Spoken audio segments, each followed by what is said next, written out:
গত 3 দিন আগে আমি দুপুরবেলা এক ছেলের জানাজা পড়ছি আমার বাসার পাশে।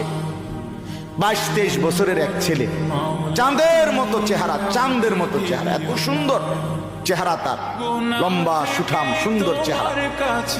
আগের দিন রাত্রে 11:30 বাজে সিএনজি ভাড়া করে একা কোথাও যাচ্ছিল। আপনার একটা কাভার্ড ভ্যান বাড়ি দিছে, এক বাড়িতে তাৎক্ষণিক জায়গা শেষ।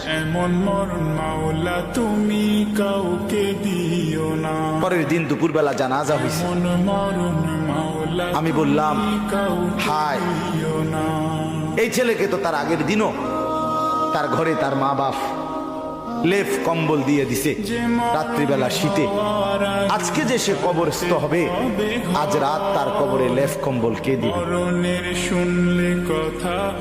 কবরের মধ্যে তো ভীষণ ঠান্ডা।